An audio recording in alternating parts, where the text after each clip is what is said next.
on this episode of My Last Two Brain Cells. And so she messaged Really, me. these hurt. Yeah, so she messaged me at midnight. And I remember I got a ding on my phone. I was living at my parents' house. I was 19 years old. And she was like, hey, girl, you're so sweet. I just adore you. But I got to be honest with you. My lashes are kind of stuck together and they're just like not it, you know? And so, you know, can I get a refund? Like, I really just am unhappy. And guys, when I tell you, I cried. I literally, my heart fell out of my butt. It really was so hard for me. And we're back. Woo! Hello, everybody, and welcome to My Last Two Brain Cells. I'm your host, Maddie Morris. And I'm your host, Elliot Morris.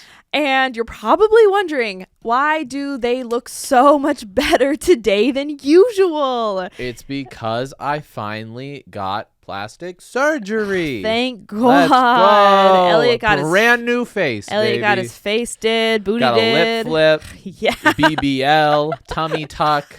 I'm a new man. Elliot got a nose job. I'm more plastic than person at this point. Okay. No, we look more put together today. If you're watching on YouTube, if you're watching on Spotify, we always look this good. True. We always look. But if you're watching on YouTube and you're like, why is Maddie wearing a little 3-piece suit and Elliot got his little cool shoe game out? I always got my shoe game out. I always got a cool. Well, shoe. I know, but I feel like the podcast is we usually film the podcast. It's usually late and we usually look a little schlumpy. We usually film the podcast. I'm not even kidding. Dead ass like 8 p.m. Yeah. And true. we usually want to be comfy. And so we have our little sneakers and our little crew neck on. But we started filming our freaking advanced coaching program today, you guys. We have been planning this thing out for, oh my goodness, what, a year? We've been talking about it We've been talking about it forever, but it is launching in the next few. Like May 1st. Oh my gosh, can you believe? I think we're going to launch it May 1st, right before my birthday. We are depending on what day of the week that is. We are calling it Lightheart. Say it with me. Lightheart University. It's going to be so good, great. you guys. It's great. If you've been to a private training, you know you get a crew neck. It says, or a group training, you know you get a crew neck. It says Lightheart Academy. This is leveled up. Lightheart University, Lightheart baby. University. You graduate Lightheart Academy, you can apply to Lightheart University. So Lightheart University, I'm going to talk about it for a little bit because honestly, we filmed all the Tell them. You guys, okay, so I know I don't promote our education that much on this podcast, but I got to tell you about this. Get excited. So a lot of the people that listen to our podcast are very, very advanced artists and business owners. True. And we have You know who you are. Yeah, we've been wanting to craft something for a long time that really, really can level you guys up to the next phase of your business. And a lot of what we do, our digital products and in-person trainings for more like beginner intermediate artists that really want to like build their technique, build their skill set, get more clients. This is not for you. Lightheart University is truly for advanced service providers that have kind of like topped out and capped out at, they have fully booked clienteles, they're charging top of their area, maybe they're teaching, and they want to break into like different streams of income and really differentiate, themselves from the market and, kind of become an authority in the industry. That is what Lightheart University is for. So it's a 12-week coaching program that we're rolling out. And the first group of students, you have to get accepted into it. We really want this to be very beneficial for the people that take it. So our first group is going to be limited to 5 students. It's going to be very small. That in the future, our classes will be slightly bigger, not much bigger. Yeah. Yeah, we're just limiting it to 5 because this first batch, we want it to be very, very like personal and results driven. Yeah, it's going to be extremely results driven. Like this program is. This is not a program where it's like you take this, you make 6 figures in lash business. Don't care. No. This is a program for people that maybe want to open salon suites, maybe want to start a product line, maybe want to branch into education, really want to separate themselves in the industry. We are going to be coaching them personally, a very VIP container of people to get them those results. So that's why we're working with a very limited amount of people to start off. So keep your eyes peeled for Lightheart University. Yep. I will obviously announce it very hugely on Lightheart Labs when that happens. Those are the verticals that we're going to be focusing on. Yeah. So it is going to be if you are a advanced artist and you want to expand your business by, adding an additional like major stream of income to your business. That takes a lot of. It's going to take a lot of work. It's going to take a lot of time to set it up, but our goal with the program is to help guide you through the process of building a real business that lasts and that is extremely valuable and that will make you money for the next, 10, 20 years. No, and doesn't make you money. builds you wealth. Well, that will build you wealth. This is is going not to a be get rich quick. No. This is going to be a valuable business that we are going to help you create. That is going to be, because one thing we see is that artists, once you top out at you're fully booked, you're charging, some of the highest prices in your area, you're near the top prices of your area. The obvious direction that you can take your business is, hiring someone to start taking over your wait list. And what we've seen is that for most artists, that is not the best direction to go if they're trying to actually build more wealth. Some people, it absolutely works for them, but from what we've seen, the best directions that artists take their business after they're at that point are either going into products, going into salon suites, or going into education.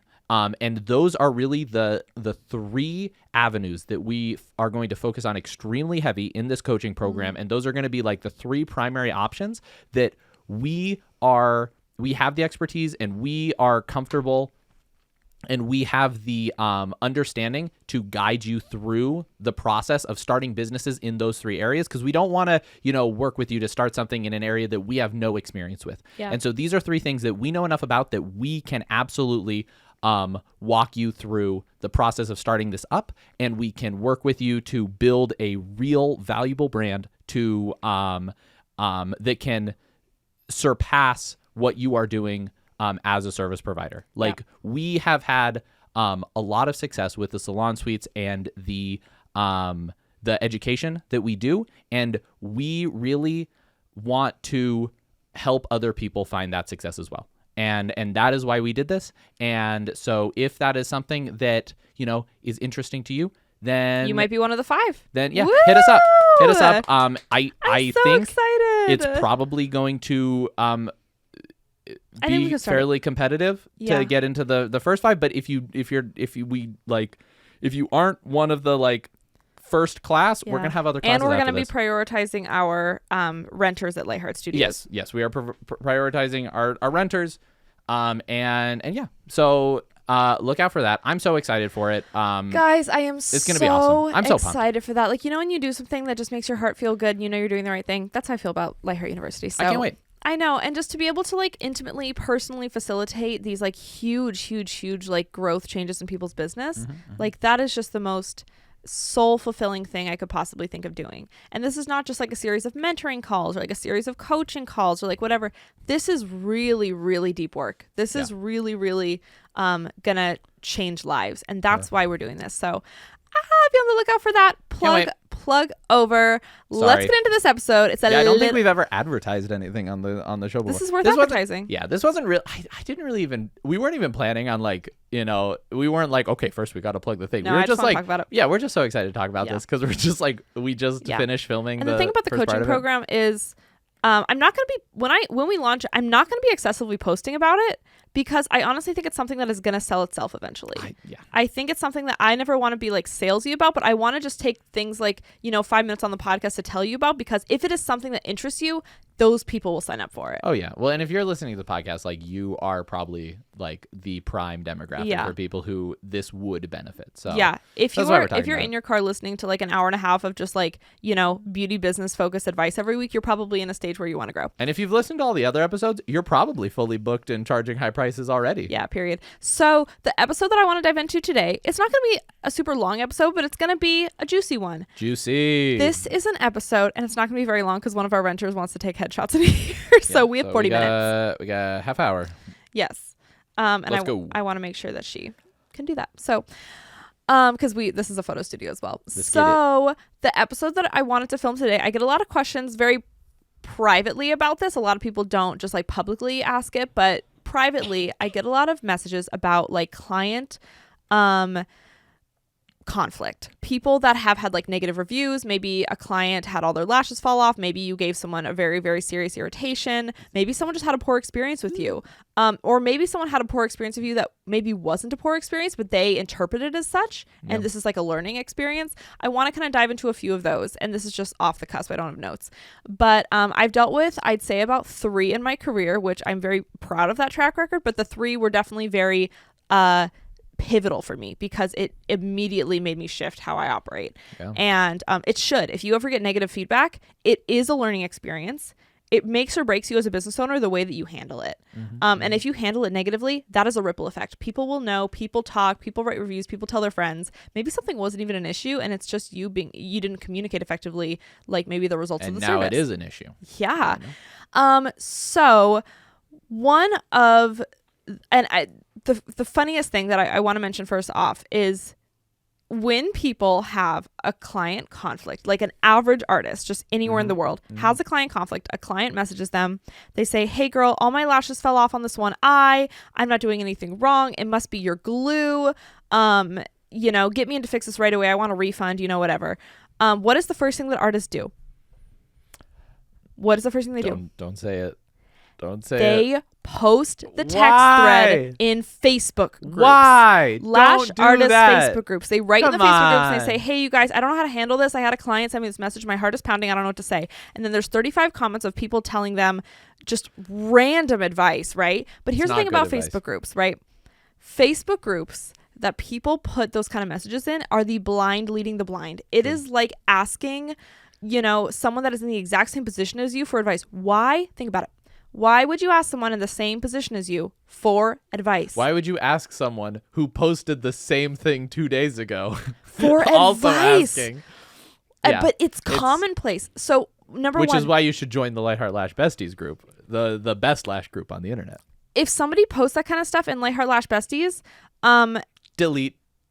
well, I mean, sometimes I'll message them privately, but it's like Also, if you've done this, this is We're not a not personal attack. we're not shaming you, This is but- not a personal attack. but that is not the way to go about running your business. The Because goal with this episode is that you never feel the need to do that again, because now we're going to give you all the tools to handle this, and then you never have to post about it in a Facebook group again. Absolutely. Facebook groups are the blind leading the blind.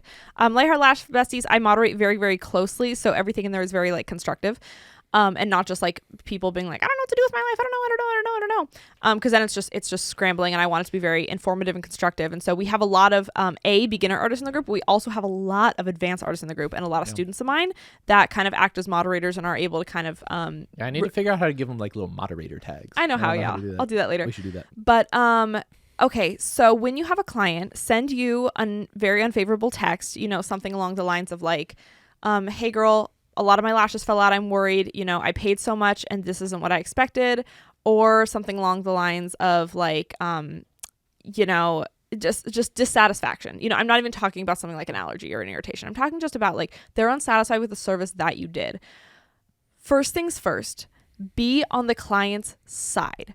I think a lot of artists make the mistake of being immediately on the defense and being like, well, everything was fine on my end, so you must be picking them, you must not be taking care of them properly. And then the client feels more and more and more belittled, like they did something wrong. And it'll make them more and more defensive. Especially if you are a luxury service and you're charging like, over $200 a full set, you should be very, very responsible of your own work. And I promise you, it may feel like a punch to the gut, and it may feel like, oh, I don't want to admit any fault, even if you didn't do anything wrong.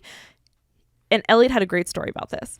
So Tell them your story. Okay, I was listening to this podcast, and there was this guy who I thought it was a great story. It's not my story, but I'm going to tell it anyway. Yeah. I was listening to this podcast, and this guy worked at a fur coat store, and one day they had a customer come into the fur coat store, and they sold coats that were like $20,000, $30,000, and like really expensive stuff. This woman came in and she was like, I bought this coat a week ago and one of the buttons fell off. This is terrible. I want a refund. This is ridiculous. I paid so much money for this coat and one of the buttons fell off. Shame on you guys. And then the owner of the store, he's in the back. He rolls his eyes. He's like, all right, here we go. He walks out, and then instantly he is livid about the situation. He has righteous anger on her behalf. He comes out and he is like, this is absolutely He's like, unacceptable. who sold you this Who sold you coat? this? I am going to fire that salesman immediately. This is absolutely ridiculous. Yeah. You should not have this happen to you. I am so sorry this happened to you. We will fix this immediately. He grabs the coat from her. He's like, I'm going to have someone fix this right away. That absolutely should not happen to you. Is there anything else I can do? Tell me who sold this. And the woman feels like he's actually getting a little too angry at The the woman situation. instantly is like, Her oh, demeanor changes. No, it's not a big deal. It's not a big deal. It's really like, I just want the coat fixed. Like, it's totally fine. Like, you don't need to fire anyone. Things like, happen, Totally yeah. fine. And the moral of the story is that only one person in the conversation can be the angry one.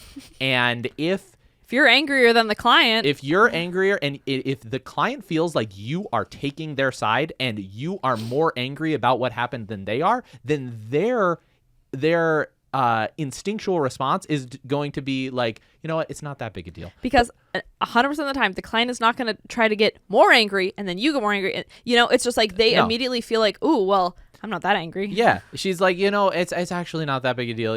No, don't worry about it. But if you make them the reason a client contacts you and is sends you a text, like an angry text, is because they want to be validated that the problems they're experiencing Our problems. and they want to feel like you agree that this is a problem. And so Because here's the thing.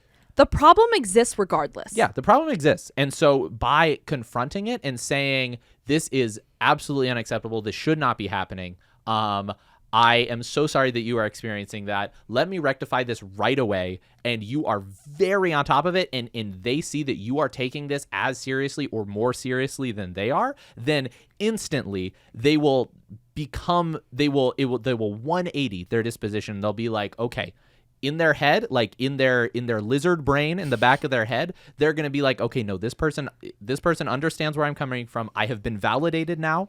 And I don't need to push to be more validated anymore. Because if you, on the flip side, come in and you're like, this doesn't happen for any of my clients, like you must have picked them, their instinctual response is going to be more angry because they're like, okay, in the back of their head, They're making me feel small. They're making me feel dumb. they're thinking, okay, they aren't taking this seriously. I need to get more angry so that then they take this seriously. And eventually I need to write them a bad review. I need to tell my friends. I need them to know that this is serious. And if you don't take it seriously off the bat, then they are going to do anything they can to make sure I'll show them that they need to take this serious. They'll write you a bad review. They'll tell all their friends because they'll be like, this girl gave me these bad things. And she's like, I want to ruin their business because they didn't take this problem seriously. Whereas on the other hand, if they feel like you take it seriously and they feel like you care about it just as much or more than they do, then they're going to be like, oh, this person's on my side. Like, we're not enemies anymore. We're on the same team. We're both attacking this problem together.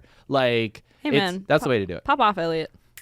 Period. Period. Period. And I want to give a personal story about the first negative Uh-oh. feedback I ever received on my own. So, when I went on my own, started my business, you explained that amazingly, Elliot. That was Thank you. very, very The story was from Alex Hormozy. Yeah. He's a very smart business guy. He has a good podcast. You should check it out. Great job, Elliot. Thank you. That's very good. I really like that. My first story that really relates to that. So my first negative feedback I ever received was actually my first client when I went on my own.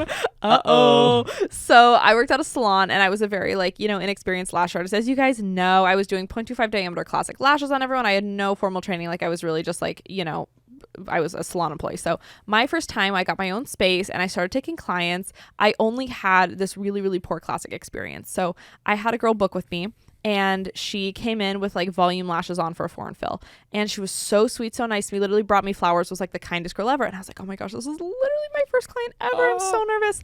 And she had volume lashes on. And I literally had no volume training. I only knew application. And so I was like, oh, in my head, I was like, I don't really know how to do volumes. I had pre-mades on hand and I had trays of 0.07s that I had access to. So I kind of struggled. I kind of tried to make volume fans on her. With It's kind of zero when experience. yeah, it's like taking clients when you don't take models first, Yeah. And I ended up taking a lot of volume trainings, post this experience. But I was in a rush. I only had 40 minutes. I was on my own for the first time. This was my first, really, I think one of my first 3 clients probably. And she was laying down so sweet. And in that 40 minutes, I was like, okay, well, she wants volume. She doesn't want these classics. So I put some pre-mades on her. I kind of tried to fan .07s on the strip, but they were boxy. I mean, the bases were too thick. There was too much adhesive. Because I was a beginner, I didn't know what I was doing. I was 19, you guys. So anyway, the work it just wasn't great, and so obviously because it was rushed, there were stickies. It wasn't like a nightmare. It wasn't like, just atrocious, but it was not good. And it wasn't something that someone should pay for. It was definitely more like this should have been a model full set for me practicing volumes after I took a training. And because I was rushed, because I was excited to make her feel, good and take my first client, I did the wrong thing. And I should have just said, oh my gosh, I don't know how to do volumes yet. I can do classics, but I didn't. And so that was a mistake on my end. Well, I filled her about 3 times. And after the 3rd time, she very clearly noticed like these don't look good and they also don't feel very good. And so she messaged me. Really, these hurt. Yeah. So she messaged me at midnight. And I remember I got a ding on my phone. I was living at my parents' house. I was 19 years old. And she was like, hey girl, you're so sweet. I just adore you. But I got to be honest with you. My lashes are kind of stuck together and they're just like not it, And so, can I get a refund? Like, I really just am unhappy. And guys, when I tell you, I cried, my heart fell out of my butt. It really was so hard for me. And I didn't tell anyone. I was so embarrassed. This is the first time I'm ever talking about this. Yeah. She didn't tell me until 2 days ago. No, when I we was were talking about this so embarrassed because it's like that was my work. And actually, when Elliot and I first met, I had only been lashing at the day spa. And so I was still so new and embarrassed about my work that like I didn't even tell Elliot I was a lash artist for 3 months of dating. I told him I was just an esthetician and a makeup artist because I wasn't confident with my skills. That's how unconfident I was, starting out. Yeah. So didn't even tell me. I didn't. Do I look intimidating? He did to me. So anyway, I get this text and I had one of 2 options. I didn't ask for advice. I didn't have anyone to turn to, but I asked for advice because I lived in a small town and that word would get out fast if, I did work that wasn't good. And so guys, keep in mind, it was beginner work. It wasn't like, some nail salon botch job. It wasn't great.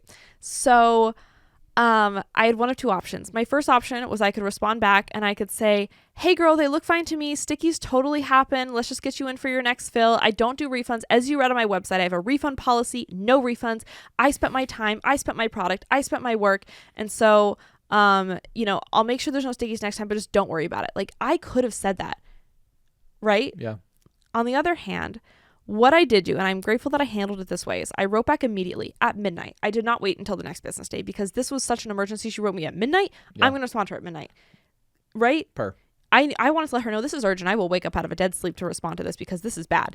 And so I wrote to her and I said, hi, love. Oh my goodness. Thank you for being so understanding. If I'm completely honest with you, and I can tell you verbatim what I said because it lives rent free in my mind to this day at 25. And so I wrote back and I said, hi, my love.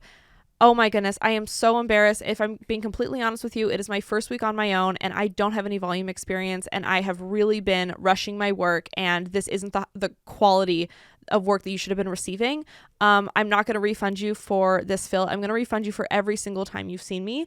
And I hope that I'm open to doing a free removal for you and referring you to an artist that is a little more experienced in the kind of lashes that you like. Unfortunately, I'm just not there yet. And I appreciate you supporting my business as I'm starting out. I hope that you give me a chance in the future, but I completely understand if not.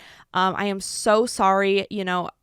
As a new business owner, quality is my highest priority. And I haven't been delivering that because I've been rushed and I've this isn't what I want my work to look like, but like I am starting out. I appreciate you giving me a chance. And I refunded all 3 of her fills she ever got with me, which for me was kind of all the money I've ever made. It wasn't a lot, That was most of your money. And I went on Square that night before 1 a.m. and I refunded every single fill she ever had for me. And she responded back and she was like, thank you so much. I really appreciate it, girl. No hard feelings. She went and saw someone else.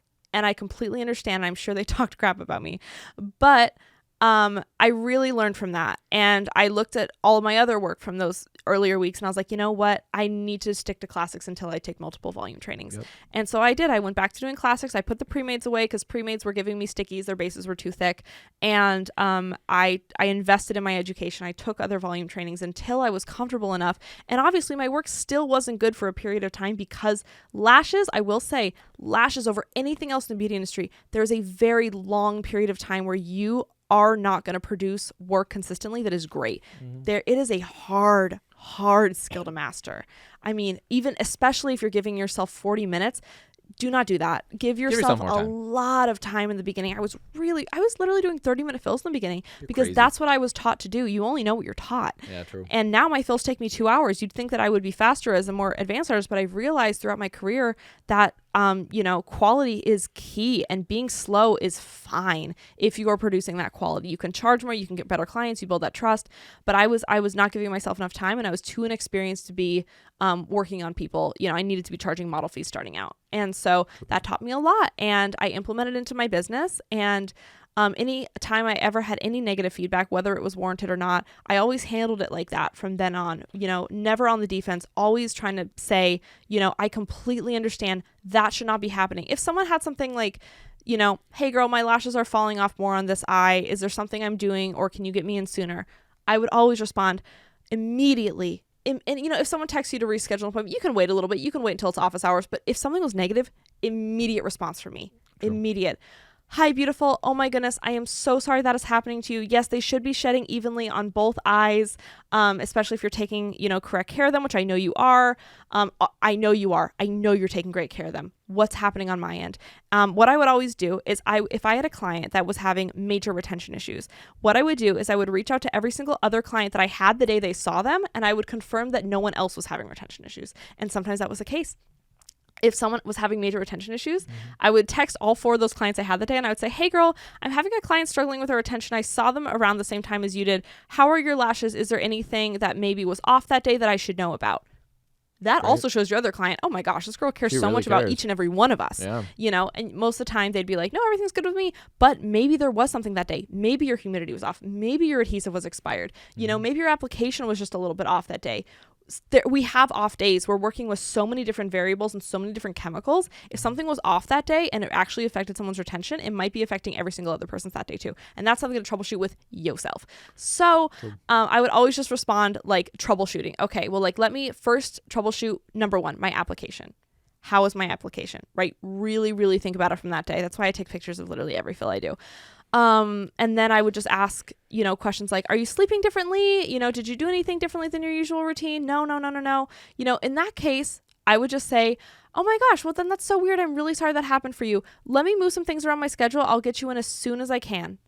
For a free fill. For a free fill. Yeah. Because that shouldn't be happening often if you're an advanced artist. Yeah. And then you don't have to give them a full refund every time, No, first time you gave them a refund because you looked at it and you were like, this was if you not did something good. wrong, give them a refund. Yeah, but if it's something where it's like they're having a not a gigantic issue, but it's like, oh, they have some stuff shedding too soon. It's like, okay, just get them in for free. Yeah, here's sometimes the thing. I do it.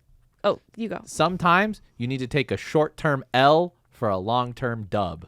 Period. Yeah, don't take that short-term dub and say no refunds, because then it'll get a long-term Make L. that a clip, Mia. Short-term L, long-term dub. So what I would do, okay, and keep in mind, I've always been fully booked. It's not like I've ever had like a huge, like a lot of gaps to be able to accommodate this. But if I ever had a client that was like, hey girl, my lashes are shedding way too soon. They're not staying on like they should. The bases are coming up. I'm not picking them. I'm not doing anything differently. I would always say, oh my gosh, that should not be happening. I am so sorry about that. All my other clients are having great retention, so this should not be happening to you. Let me look at my schedule. Can you come in tomorrow at 6? Can you come in tomorrow at 5? Figure out a time they can come in immediately for a complimentary mini fill. Complimentary mini fill, babes. Mini fill. It doesn't even have to be long too. It can be 20 just minutes. a mini fill, because chances are it's just a mini fill. Yeah. So they would come in, I would take a look, I would be like, oh yeah, they really are kind of sloughing off a little bit. Wow, maybe I didn't really wash or prime them as well as I should. Maybe I didn't apply them as well. Whatever it is, but always put the responsibility on you. Even as an expert, I would always take the responsibility, because that's what experts do, baby. True. We're not in the business of blaming our clients. So anyway, I would do the mini fill. I would give them the whole aftercare spiel, and I would be like, man, okay, we'll see how these go. Be really, really gentle on them. And then let's book you in for your next fill. And then text me in a few days how they go. Make sure that they know that you're checking in on them throughout this process. I would always say, text me in 3 days, send me a picture of them. Let's make sure they're all good. That also gives them some accountability, because if they are picking them, being too rough on them, and they're lying to you, it gives them that accountability to text you photos. So, because you'll know if they all fall off that night, you're like, okay, well, I've done all I can do. That's them. Something's happening, and if they're sending you photos, they'll feel some accountability to take care of them. But if this happens every single time, right? I recently had a client that this happened to. Every single time she was coming in naked, her lashes were visibly like you know, they were picked. They were picked. And, She was a and picker. for like 4 months, she was telling me that that's just how they were. And after a while, you know, I really, one appointment, I said, you know what? I've really been looking into like all my clients' retention and troubleshooting my application. You know, I'm a seasoned lash artist of 7 years. And I said, I really, you know, do you ever get picky with them? I go, and I said, because I sometimes get really bad anxiety and I love to pick my lashes. I kind of made her see. Yeah. Because Make a lot her feel of people, like it's normal. here's the thing, people that pick their eyelashes a lot of the time are embarrassed about it. Yeah. No one, it's embarrassing. No to one pick wants your- to say, oh, yeah, I got sad because my boyfriend yelled at me Yeah. and then I picked all And my lashes here's out. the thing, guys. I have suffered with anxiety my entire life, la la la. And that always manifested in me ripping all my nails out, picking my nails, picking my skin, like picking my lashes off. And She's picked her lashes off so many times. I've never gotten a removal. I always pick my lashes off. That is true. I think I've gotten a removal one time. No, do as we say, not as we do. Yeah, but for me, you know, I would want a lash artist that was understanding and not condescending when that Yeah. happened, because it wasn't because I wanted to just like rip all my lashes off. It was because I genuinely was like really anxious about things. And so I always go from that like place of understanding for my clients. And so I started having a really honest conversation with her and I said, you know what, if you're picking at them, you know, it's okay. Everyone does. I pick mine out all the time. I'm a menace client. I totally will understand. And she opened up to me and she was like, yeah, you know, I've really been going through a lot and I love picking my lashes out. And I think just me touching them might be why they're falling out prematurely. And I was like, totally fine, girl. You know, like, you know, I want to work with you. And so I worked with her for a little while longer and it got to a point where, you know, she was still kind of like placing the blame on me and picking them and placing the blame on me and picking them. And finally, you know, it wasn't going to work out for her as my client because A, I don't want to work on a damaged lash line. Sure. 2, you know, I don't want people picking all their lashes off and then putting the blame on me. In some people's mind, that makes sense, but it doesn't. And so I actually let her go as a client. Same. And if someone actually is having an issue over and over and over again, even if it isn't you, I never made it. Obviously, she was the issue in this situation, but I still took the blame. Yeah. And I sent her a text I message. don't think I'm the right artist for you. I sent her a text message and I said, hi, my love. I've really been putting some considerable thought into it and I want the best for you and your lashes. And I've been more than happy to accommodate, you know, these last minute appointments and these fixes and all that stuff. But when I really take a good look at what's happening, I think that, you know, no matter what we do, because these are being picked out over and over again and I'm forced to rush my work in these like, you know, fix fills, it's going forward. I don't think I have A, the schedule to accommodate that, and B, I think you should either take a break from lash extensions or, you know, see someone that can better accommodate, you know, that kind of flexible schedule, because she would pick her lashes out a day after getting them, then text me, then need to get in. Ellie, this was like 6 months ago. Girl. And I sent the text and she responded back and said, thank you so much, and liked it. And it was kind, but it was also very, you know, Firm. it Final. It was firm and final. And it was always like, I have done what I can do over and over and over again to accommodate this. And I've been very, very kind and understanding about it. However, this is not a good reflection of my work if you're actively damaging your lashes and then blaming it on me. Right? 2, if you are someone that like is picking all your lashes out constantly, you know, that, and you needing to get in sooner and wanting to come in for free fills and all that sort of stuff, like I didn't have the schedule to accommodate it. I couldn't accommodate my regular clients that were going 3.5 weeks, you know, let alone someone that needed to come in every week because they were ripping them all out and doing free fixes for no reason. That wasn't my fault. So I very, very nicely moved her on to another artist. And then last thing, I think that just as a rule of thumb in general, never get angry at the client. No. Even though they are something. Even if they're it's very much their fault. Absolutely. And so, yeah, if it is your fault, take accountability, face it head on. Yep. What if someone gives you a negative Google review? Face that head on. Respond to it. Take accountability. If you get a negative Google review that's accurate, you know, where maybe you didn't do as good of a job as you think you did and someone writes you a negative review, I'll be honest with you guys. One time someone wrote me a negative review and I deleted my Google page. End of story. End of story. Don't be like me. Maybe not the best strategy. Madison No. also one time forgot the password for her Instagram account and then had all of her friends mass report it. Yeah. So here's the thing. When you get a negative review, sit back. Don't react reactively. Really, really think about how it will impact your business potentially if you react in the moment, right? And you respond back and blame it all on them and say no refunds, you read my policy, whatever. think about what that could do to your Take business a second. in the long run. It will always positively impact your business if you handle things correctly and you are on the client's side, Always right? be on the client side. I want to circle back to that first story I told, because that girl who I did her Oh. lashes not to the best So quality, Crazy. she actually kept following me on Instagram. I never blocked her. I never Don't do some people that. block. Yeah, I never blocked her. And Madison loves blocking I love- people. I do love Madison blocking people. loves- Honestly, if people If there's some old man in her comments saying ugly, block. I'm dead serious. If I even see a lash artist like being negative or like mean to other people on Instagram, I'll block them. I don't want any part of that on my heart. So, and some people will like block clients that have like Nice negative- girls only at Lightheart. Truly. So this girl continued to follow me through the years and years and years. And I moved to Arizona. And when I moved here, she messaged me and was like, hey, I'm going to be in Scottsdale for something. I would love for you to do my lashes. And I was like, what? Like, you want to give me a second chance? Like, obviously, so much time had passed. Also, but you were so much but I better. was like, yes. Oh my gosh, I got her in immediately. I did this I think I did like a full set or a fill on her. And we really, really got to talking and whatever. And she never brought it up, but I brought it up at the end. And I brought it up at the end and I was like, I just want to let you know, I don't even know if you remember, but of course you remembered. But I was like, I really, really took to heart, the work that I did on you the first day I ever started out. And it made me want to be a better artist. And I so appreciate you putting your trust in me again, and it means the world to me. And she actually ended up going to esthetician school. No, but tell him what she said. What did she say? She said, "Oh, girl, you are the only person I'd trust to do my lashes." Yes, she was like, girl, why? She was like, oh my gosh, no. Like, she was like, don't worry about it, girl. Actually, like, in the last few years, it's been like a dream of mine to get lashed by you again. And that's how much can change if you handle it correctly. And then turns out she went to esthetician school. She is now a lash artist, and she's like constantly been messaging me through the years being like, you're amazing. I love you. I want to work with you one day. I want to like learn from you and take your class. Like that 360 of a story because of how I handled it. But I honestly could imagine if you hadn't handled it well. Imagine if none of that would have happened. That would have eaten me up inside because I'm sensitive about reviews and stuff like that. Jeez. And it's minimized the amount of negative feedback I've gotten in the future because I'm able to turn those negatives into a positive experience. Mm-hmm. And I have had some clients that are just absolutely, nightmare people just in their own right, just because they're bitter, negative people. And it had nothing to do with like my work or anything, but some people just have bad attitude and maybe they're not the client for you. But we can talk about that in another episode. I truly think that if you constantly come from a place of humility, that will always be the best way to handle any sort of negative, feedback or reviews that come your way. Be very, very humble about it. Even if you've been an artist for 20 years, respond to that feedback humbly and immediately and quickly on the client's side. I promise you. Yeah. Facts. Yeah. Anything else to add, Elliot? Ellie Belly? You ever got a bad review? No, you haven't. I haven't because everyone loves me.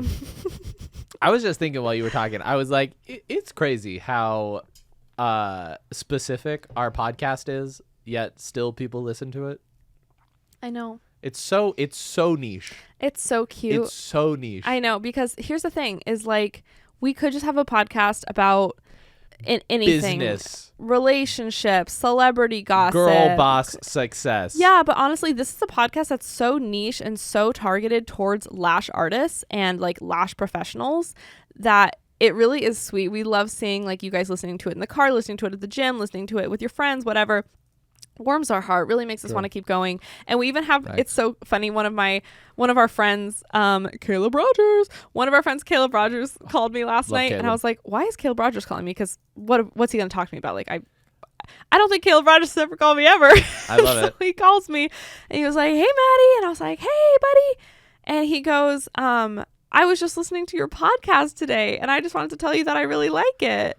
And I was like, I thought he was just being nice and just, gassing me up. And he was like, no, I actually really like it. I was listening to it, on my job and I learned some things. He's not a lash artist. No, he's the best of the best Amazon delivery driver. Best Amazon delivery driver If you're in the Jeff world. Bezos and you're listening to this, give that man a raise. Make him president of the drivers. Yes. Best driver in the For world. real. Caleb Rogers, remember the name. So anyway, I was just like, oh, thank you. And I really, after talking for a minute, I was like, he was like, no, I really, really liked it. Like I learned some things. Sweet. And it just made me so happy because like, Thank you, Rogers. Thank you guys. And if there are ever any episodes that you want to hear from us, obviously this is a very beauty business, targeted podcast. But if there's anything business or beauty related or, maybe life related, whatever, please send it our way. And we want to make episodes about it because we make weekly episodes and there are 52 weeks a year. So and they're for you. They're for you. We don't make money off this. We don't make this to hear our own voices. I think it was one of our baristas at the coffee shop was like, so like, how much money do you guys make like off the ads and stuff for your podcast? And I was like, girl, we make $0. Yeah, we literally do this to help you guys. Yeah, no, that's the thing. It's like that's why we don't like advertise things on the podcast. We don't have any ads. We don't do any mid rolls. No, like we don't do any of that. We don't have sponsorships. Liquid Death never sponsored us. Can you believe? Yeah, if Liquid Death sponsored us, then we would do it. Then we would. I would accept that. Yeah, I would do that. But, so if you're Liquid Death, like we would love to make some coin off this. The first actual advertisement we've ever done on the podcast was today. Yeah, when we advertised the coaching program. Talked about the coaching program. But I know. Honestly, that was just because we were so excited about it. Like, we didn't even. I don't even care about doing that. I just want to tell you guys what we're working on. Should we ever take sponsorships? What if a lash brand was like, I want you to talk about my tweezers? Here's the thing. If the lash brand, we tried their tweezers and we tried all their products. Yeah, if they were the best products we ever tried and then they were like, hey, can you tell other people how you feel about our products and be 100% honest? Then I would and we'll pay you. I would sure. I'd say I'll do that. I don't hate money. No, But the problem is like if a lash brand contacted us and they didn't have incredible products, I wouldn't do it. I wouldn't do it. No. There's no point. Yeah. It's like we didn't start this to make money. Yeah. We just started this to make friends. So if you have a lash brand and it's incredible and you want us to try them out, here's what we'll do. Send them to us. We'll try them. If they're like the best ever, I'll personally we'll test them on air. I'm kidding. We'll test them and we'll give you our honest feedback. And then if you take that feedback and you're like, hey, can you tell the public that feedback? I'll give you, some dinner money if you wanna tell the people on your podcast about like how just our honest thoughts. I'll do that, but I will not do any. We will not tell you about Raycon earbuds. Woo! Yeah, Raycon earbuds. We're not taking a Raid Shadow Legends sponsorship anytime soon. Okay, you guys. Until next week, we will talk to you next time. I hope this was valuable to you. We love you. Smooches. Love you. Bye. Bye.